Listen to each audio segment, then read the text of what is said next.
मीता की शादी बड़ी धूमधाम से संपन्न हुई और वह अपने ससुराल आई।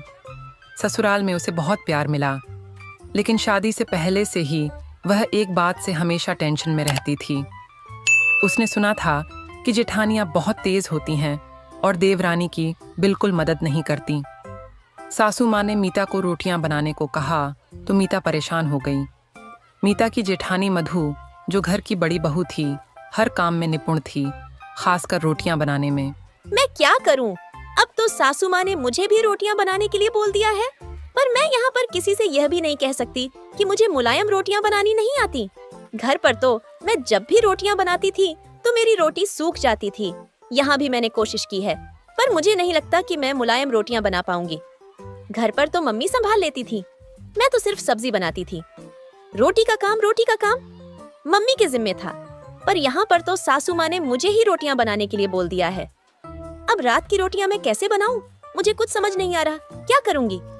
मधु दीदी से पूछना भी ठीक नहीं लगेगा, कहीं वह मेरा मजाक ही ना उड़ा दे कि मुझे मुलायम रोटी बनानी नहीं आती।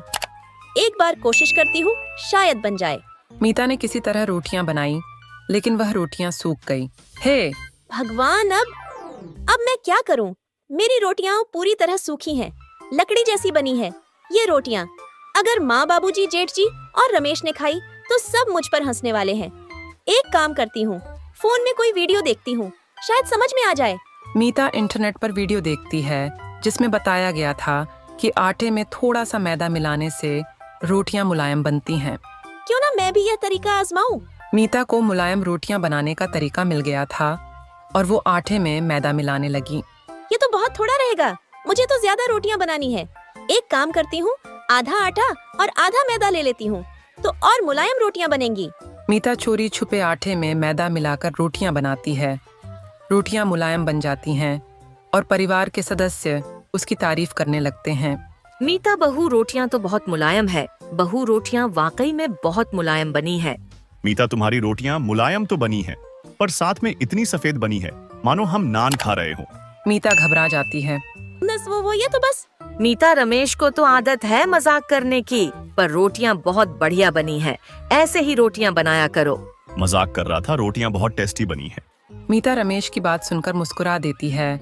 उस दिन बात खत्म हो गई, पर एक दिन मधु मठरी बनाने के लिए ड्रम में मैदा ढूंढ रही थी।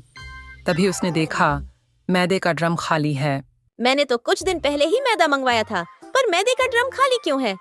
मैंने तो मैदे का कुछ भी नहीं बनाया, हो सकता है खत्म हो गया हो। एक काम करती हूँ, मैदे के साथ आटा भी देख लेती हूँ। दोनों चीज एक साथ राशन से मंगवा लूंगी। ये आटा कुछ अलग क्यों लग रहा है? ऐसा लग रहा है आटे में मैदा मिला हुआ है।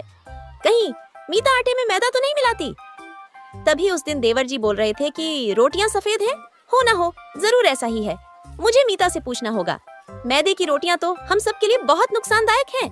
तभी मीता आ जाती है। मधु उससे इस बारे में पूछती है। मीता, सच बताओ, क्या तुमने आटे में कुछ मिलाया है? दीदी, मैंने उसमें थोड़ा सा मैदा मिलाया था ताकि रोटियां मुलायम बन सकें। पर क्यों?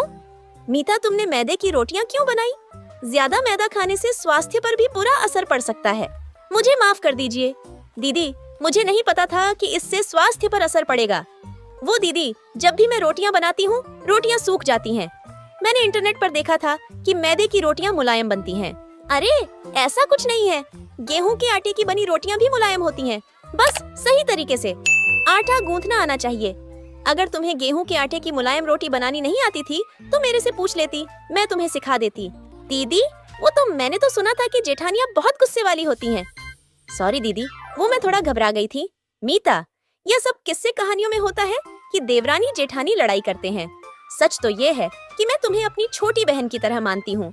मुझसे एक बार पूछती तो सही। चलो, मैं तुम्हें सही तरीके से रोटियां बनानी सिखाती हूँ। थैंक यू भाभी। अरे इसमें थैंक यू की क्या बात है? तुम मेरी अपनी छोटी बहन की तरह हो। देखो, आटे को अच्छे से गूंथ और पानी को धीरे धीरे मिलाओ। ऐसे रोटियां मुलायम और स्वादिष्ट बनेगी। मधु मीता को सही तरीके से आटा गूंथकर रोटियां बनाना सिखाती है। कुछ दिनों बाद मीता भी मधु की तरह मुलायम रोटियां बनाना सीख जाती है। परिवार में किसी को भी इस बारे में कुछ पता नहीं चलता कि उन्होंने मैदे की रोटियां खाई थीं। इससे परिवार में खुशी और प्रेम भी बना रहा। साथ ही मधु और मीता दोनों देवरानी जेठानी का रिश्ता और भी मजबूत हो गया। और दोनों ने मिलकर परिवार को खुशहाल बनाए रखा।